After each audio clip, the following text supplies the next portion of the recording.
menyaksikan Closing Bell di segmen Mining Zone. Kami lanjutkan diskusi ancaman awan gelap ekonomi global dan outlook industri tambang di 2023. Kita masih tersambung bersama dengan Direktur Bayan Resources, Bapak Alexander R. Wibowo, serta analis industri Bank Mandiri, Mas Ahmad Zudi.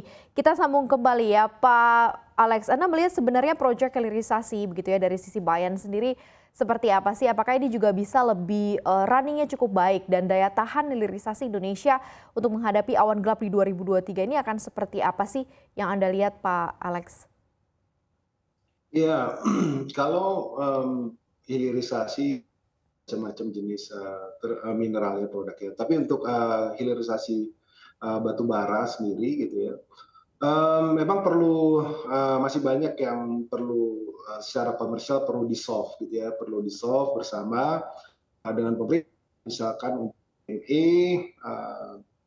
itu perlu adaptasi bagaimana dengan subsidi pemerintah ya, untuk terkait DME tersebut. Nah, sedangkan untuk metanol dan etanol memang masih perlu dua PR, yaitu dari sisi secara teknologi plant-nya dan juga secara komersial gitu ya. Namun mungkin diperkirakan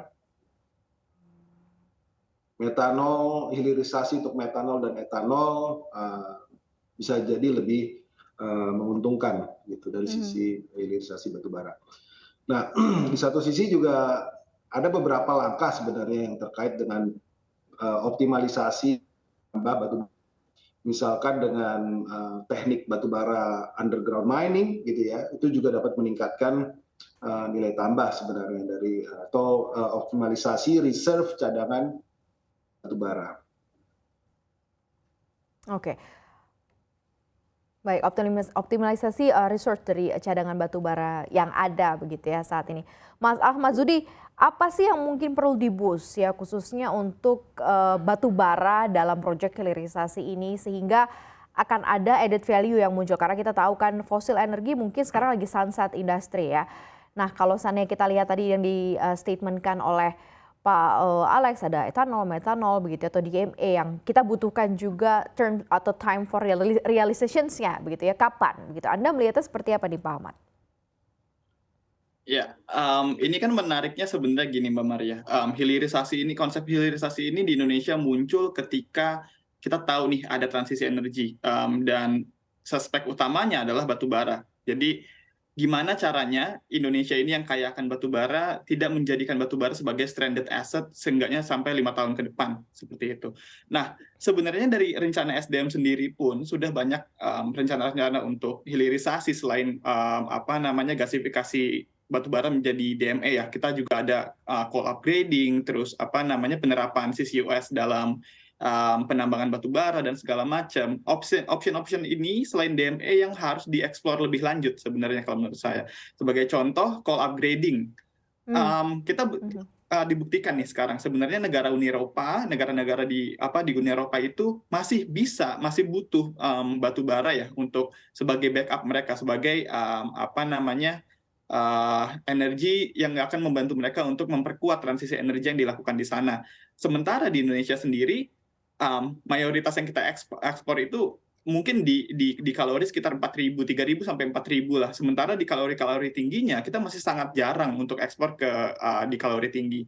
Potensi-potensi ini yang sebenarnya harus diekspor. Selain itu, sebagai contoh, pengembangan teknologi-teknologi lain untuk pengurangan karbon di penambangan batu bara, terus lalu meningkatkan sendiri konsumsi batu bara domestik yang tadinya batu bara kalori rendah jadi kalori tinggi sehingga tidak menghasilkan banyak karbon. Sebenarnya masih banyak opsi yang dapat dilakukan selain fokus di gasifikasi itu sendiri Mbak Maria untuk hilirisasi batu bara seperti itu. Oke, tantangan bagi perusahaan batu bara di 2023 Anda lebih lihatnya kemana? Proyek hilirisasi ini atau mungkin ada another challenge yang memang benar-benar secara real challenge harus ditempuh di tahun 2023? Masihkah nanti akan ada durian runtuh dengan komoditi price di coal-nya yang masih cukup tinggi atau mungkin ada sentimen lain, Mas Ahmad? Nah, ini menarik sebenarnya. kita sangat volatil sekarang. Jadi kita bisa bilang harga batu bara sangat tinggi sekarang, tapi mungkin saja 1 sampai 3 bulan ke depan harga batu bara bisa jatuh. Tapi juga bisa malah menjadi tinggi gitu. Jadi kita harus terbuka sama semua resiko-resiko yang ada di pasar. Tapi untuk seenggaknya untuk tahun depan tahun 2023 kita masih optimis harga batu bara ya di antara komoditas-komoditas lainnya masih akan cukup tinggi. Karena apa? Karena masih ada sentimen-sentimen untuk memperkuat energy security dulu sebelum akhirnya transisi di mana menggunakan batu bara, lalu juga stockpiling dari China dan India juga masih terus ditingkatkan. Tapi untuk ke depan, let's say misalkan di 2024, 2025 kita sudah mulai harus aware nih apakah isu geopolitis yang pada akhirnya mendobrak harga batu bara untuk naik itu sudah settle sehingga harga batu bara itu bisa terjun bebas gitu. Jadi sebenarnya masih 50-50 lah harga batu bara dan komoditas lainnya untuk 3-5 tahun ke depan. Seperti itu Mbak Maria. Oke, masih 50-50 kondisinya ya. Saya ke Pak Alex. Pak Alex menjawab tantangan yang ada gitu ya. Bagaimana Bayan mungkin masuk ke dalam mewujudkan realisasi komitmen dalam tren transisi ke energi bersih atau energi hijau nih di 2023 atau untuk next project ya bagi Bayan Resources, Pak Alex? Ya, kami sudah melakukan pilot project untuk untuk kalori tinggi. Karena kalori tinggi itu memang konsumsinya adalah ekspor ya, itu satu. Untuk terkait pengurangan ataupun action plan untuk mengurangi karbon, tentu bisa dimulai lakukan dengan pertama ya kami secara operation kami sudah menerapkan green mining energy, itu satu. Kedua adalah dengan metode blending gitu, dengan menekan sulfur itu juga menjadikan batu bara lebih ramah lingkungan gitu ya. Karena batu bara di beberapa negara seperti Bangladesh, India itu masih menjadi sumber energi utama ya. Filipina. Ya. Nah itu hal-hal yang bisa kami lakukan pada saat ini dalam mengisi transisi energi ke depannya. Untuk pertumbuhan Pak Alex, Anda melihatnya seperti apa rencana pertumbuhan organik maupun yang non-organik nih untuk Bayan Resources ke depan seperti apa nih Pak gambarannya Pak Alex?